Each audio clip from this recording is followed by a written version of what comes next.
4 instead of using the 1, 2? 1, 2 are on the same plane. They're on the same edge.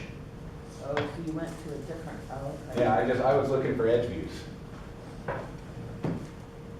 All right, here's an instance where we call reverse construction.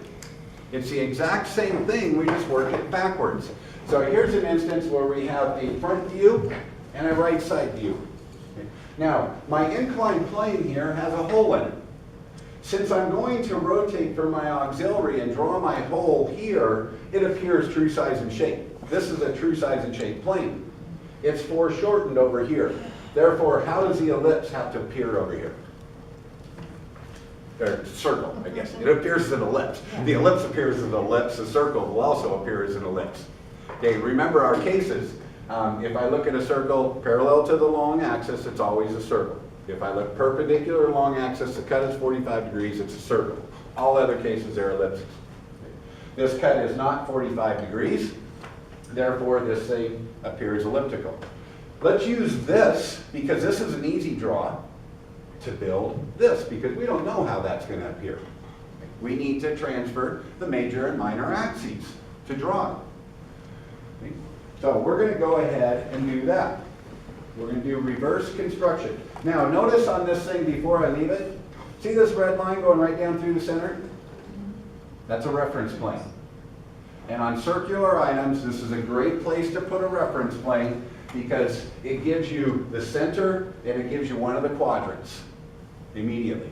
Okay. All we're going to have to do is get this missing quadrant right here. And then we can use the ellipse tool to draw this thing. All right, so let's go back to the computer. And let's put this in action. Okay, we've got our same figure. You should now have your auxiliary view drawn. Now, if you would, go to your home ribbon and pull down your layer drop-down box, and you have two layers that have been frozen. Turn those on if you would.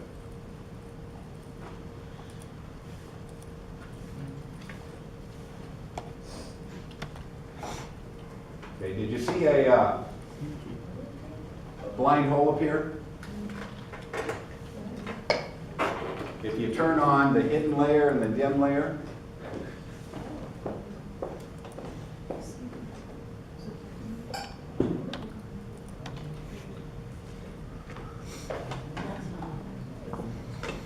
okay, are we all there? Okay, so we see a blind hole here. Okay. They've got this red line right here and this red line right here. What do you think those two red lines are?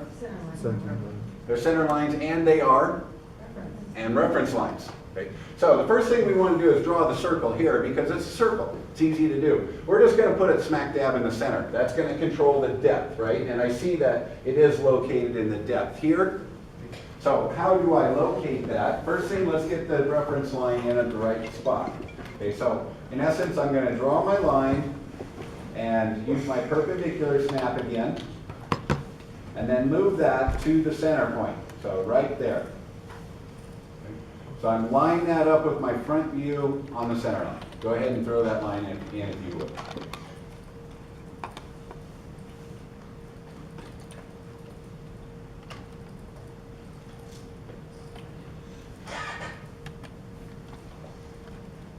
I'm just going to switch my center lines off of this red because I know it's tough to see through the overhead.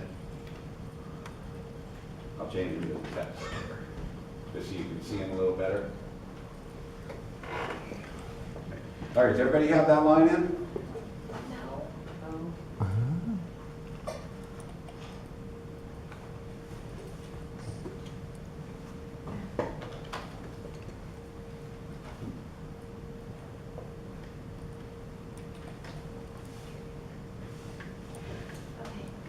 Good, Missy? Is that supposed to be on a certain plane? I mean, a certain layer?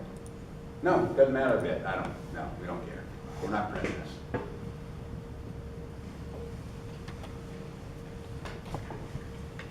Let me know when you're there, Cheryl, and we'll pick up. Okay. All right, so we've got that now. We need to locate, here's the center of this, our reference plane. Let's go ahead and put that in our auxiliary view. It's going to appear right in the center. But again, you can use the offset command to transfer this, because we can just come in and say, well, I know that plane's that plane, so let's just transfer the depth dimension to the center. So again, I'll just come in, I'll do an offset. I'm going to measure over here in my right side view from there to the center, and then I'll come over here and set that off. So there is my reference plane. And I'll go ahead and turn that cyan so it matches up. Now, do we know how big the circle is? Yeah, you got the limiting elements in your front view, right? So draw your circle. It's going to be centered on that point.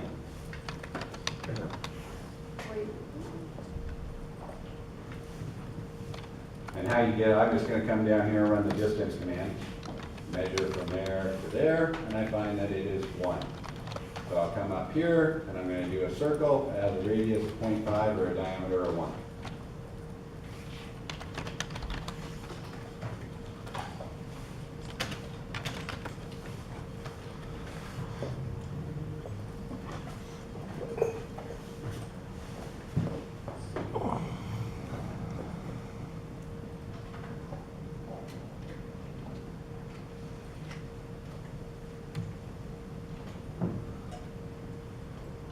That's an easy draw, right? And why is it easy? Because we're true size and shape. That's why. True size and shape's always easy. Now, what we then need to do is we need to transfer this over. I've already got this line right here. This is my reference plane. That's already sitting right here, and that's sitting right there. So all I really need to do at this point is transfer the center point over. So I'll just, I'm going to use law 1. And so I'll just transfer from there to and there. So I know that has to be the center, right? Because I'm center, center, center has to be on that line, has to be on that line.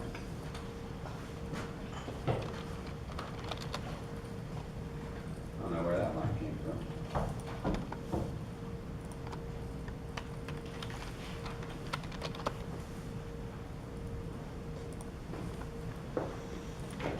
Okay, let's go ahead now and locate a quadrant. So I'm going to come to my auxiliary view, and I'm going to come from this upper quadrant. I'll use the intersection snap since I got a line crossing it.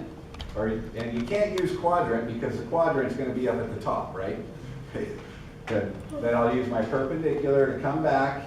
It's going to hit right there, and then I'll transfer that to my top view. And let me send it to my right side also.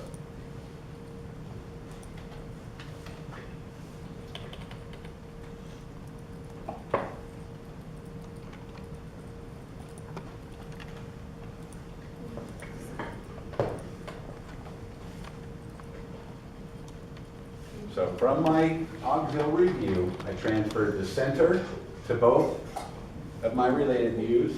Then I transferred the top quadrant to both of my related views. We're still missing one dimension to draw an ellipse. Which one? Yeah, we need this point, don't we? Yes. Or that point, either or. Okay, we need the other axis. I've got this axis defined, it's right there. Okay, now I need this axis. How are we going to do that? There's my reference plane. I'll use the offset command, so the distance from here to here, or here to here, has to equal from here up or down, whichever way you go. So I'll just do the back side of it. So I'll do offset, and I'm going to offset from this quadrant to my center, and then take this guy and offset it up. I guess I ought to get a line that intersects it. Let me make that bigger so you can see. Okay.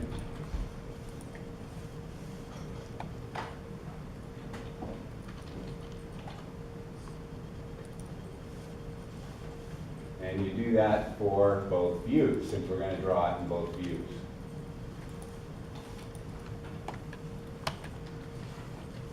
Okay, so we should be sitting pretty good now.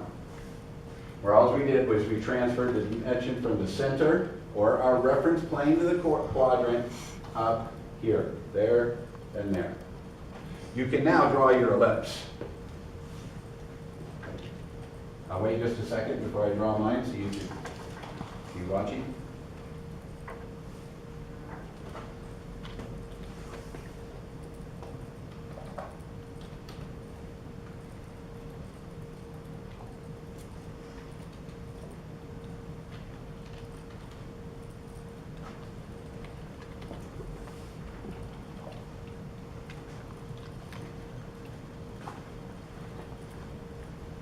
Doing okay?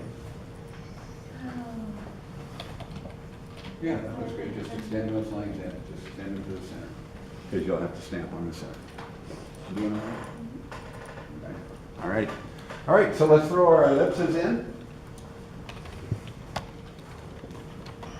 So I'm going to come up to this view. I'll draw this one first. So again, on your ellipse, it's center and then your radius is right. There's my center, there's one radius, there's the other, there's my ellipse. Come down to my right side view, there's my center, minor, oh, come down here and do it right, there, to there, to there. Okay. At that point, I can clean it up.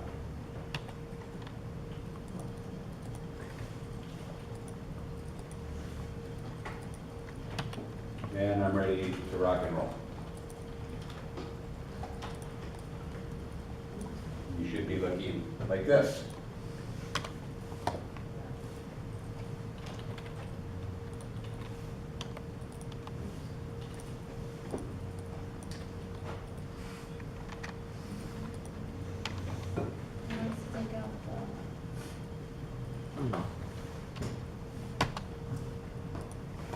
Good.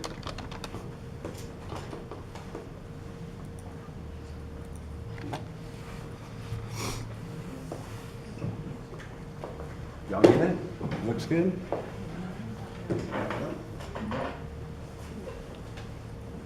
Not the right size. Which way do you get? Did we get a mistake somewhere? Okay, so you transferred those, we got that, took that was. Now what you have to do is do the offset. Are you sleeping? No, there you go. Yeah. So, now, here you go, that one, there, now come up here. Oh, actually, no, that's offset, center line. If you use the That's all you need. now go ahead and make your minor axis and finds the center. Now draw your ellipse, where here's the center, here's one axis, there's the other axis. So the first one under the right one. Jesse, you good? Yeah, looks like it. Missy, you good? Sure enough. Okay.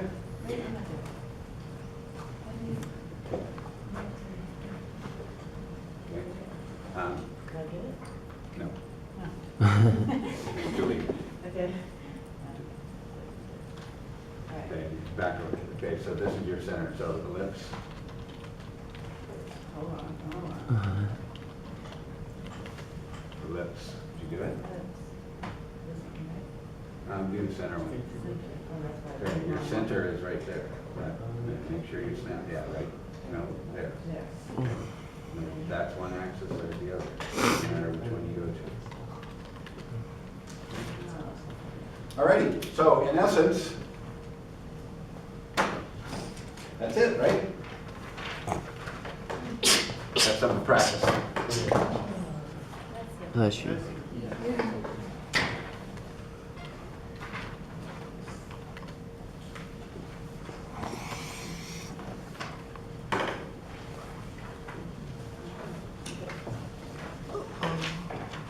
I threw one on your desk. Okay.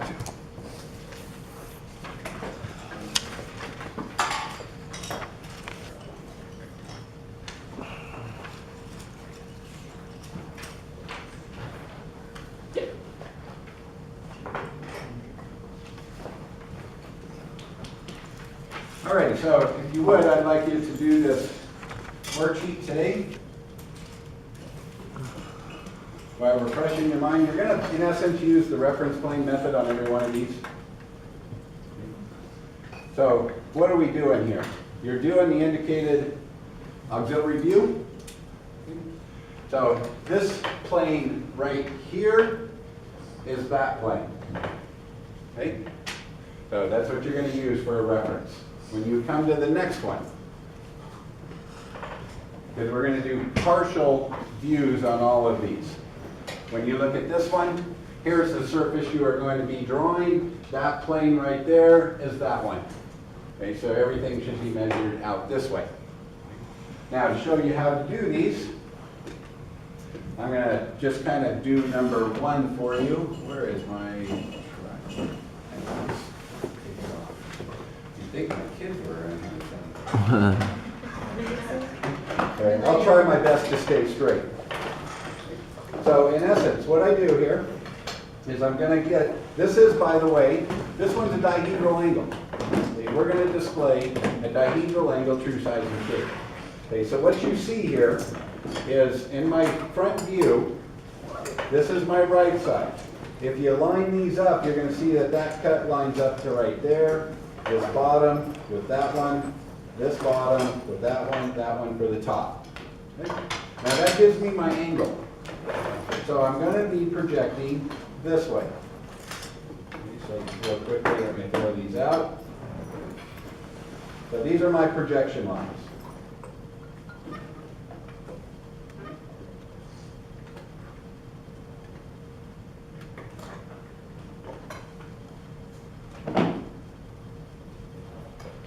That'll be my back. This one, I'm going to go right there. Okay, so there's all my points. Any questions on what I'm doing here? So I've lined everything up. Now, I'm going to say that this plane is my reference. So this is reference, and that's equal to that plane. So then I can just use a set of dividers. Which don't have any, I do have one of those. Okay, so I'm going to measure from my reference plane. I'll start with the top, so I'm going to measure this distance. And I'm going to come back here and set that distance off. That's right there. Now, if I had a set of triangles, I could get perpendicular to that, but I'm just going to kind of throw it out here. Okay, so there's my top. The only other dimension I need here is the bottom, because that's the only other depth dimension I'm missing. So I'll come down here and measure depth, and that one's going to go to right here. And let's kind of just sketch this guy in now. I'll use a different color. But I know that that goes there, there, there. So this guy's going to go there. That's one edge. And then from here, I go down to there, across, back, over, and down. Now I'm looking right down that cut. Okay? Because I'm looking this way, right? So I'm seeing that angle right there, true size and shape.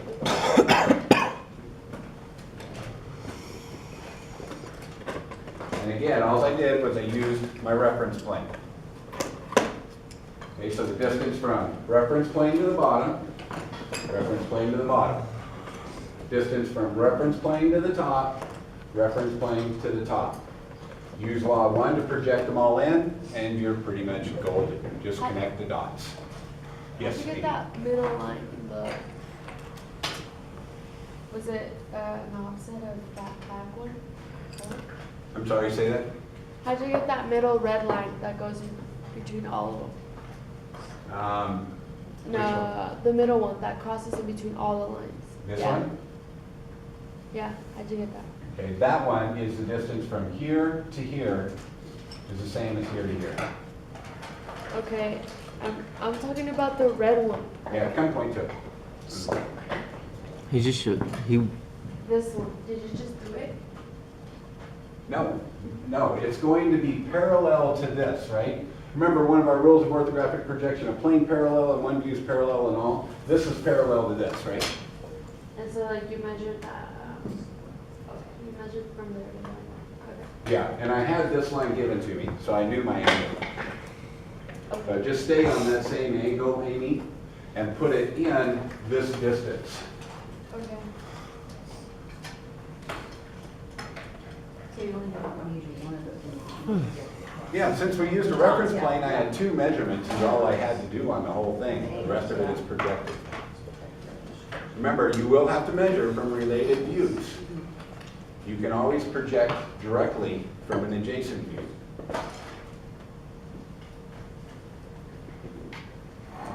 It's kind of a difficult piece of geometry, and we just knocked it out true size and shape. We can now construct this thing. Is this, this is just a simple, is this one of those, hot dihedrals? Yes, this is a dihedral angle. Okay. All right, so let's do this today and make it due at the end of today. Do I have any drawings that are due? No, we got a break from the drawings for today, so you shouldn't have any deadline problems. We do have G10 on Tuesday. Okay. On Monday, we're going to go through and finish this chapter, and we're going to look at how we project dihedrals and obliques on the computer. We'll run through some examples of those because you're going to have those pop up in your drawings very quickly. Okay? And we want to get that information out before you do them. Are there any questions for me? Becca's gone. Are we doing a club meeting, David? We kind of did them yesterday. I Did you? don't think we need to talk about much today. Was the Halloween thing, do we need to account for that on class time or anything? We shouldn't, no. Wait, Great. did we find, can we set any earlier? They basically told me 4 is when we can start. And then when Lisa and I do it, we just drive the stuff over to the corn maze, you see down there. That's where we're going. And they'll tell us where to put it. Yes. We don't have this. The plots have not been picked out. They said it was like a first come, first serve, as when we get there, we pick our spot and then set everything up. We said we had tables. They do have tables, but they haven't designated which club goes where Oh, yet. yeah. For certain clubs do need power, so they have put the power clubs in areas, but we don't need that. So, You guys aren't doing the beanbag toss, right? yeah. Oh, you are? Yeah, we're doing, Remember, setting up at the least beanbag have toss. it. Okay, now, I do have a project I've got to be on by 4, so we better pull all that stuff out of the storeroom before, Okay. Well, like, all that. we threes all put in my car. Yeah, we're pretty big. Oh, that's right, you got an SUV. I just, Probably good. yeah. Okay. One last thing, did you figure out a day we want to start Revit training? What? We didn't even talk about it. Oh, we just said we wanted to do the beginning of the week, on Monday or Tuesday, right? So we had to be. That's what I hope for, but What is that? Okay, well, give me a day that works best for everybody. Huh? I would prefer not to do Mondays. Yeah. Hey, How I'd about like the to middle? do- How about Revit Wednesday? But we could do Tuesday, Wednesday, Middle of the week. it, All right, just let me know. just We won't not start next Friday. week, we'll Friday start would the week suck. after. Then we have 2 more. If I don't hear, I'll just pick a day. And then if you make it, you make it, you don't, you don't. That sounds fantastic. How about Wednesday? It'd make it a lot easier on us. Middle of the week, 'cause then- Everybody has a different opinion. Thanks for your time. We're done. Okay.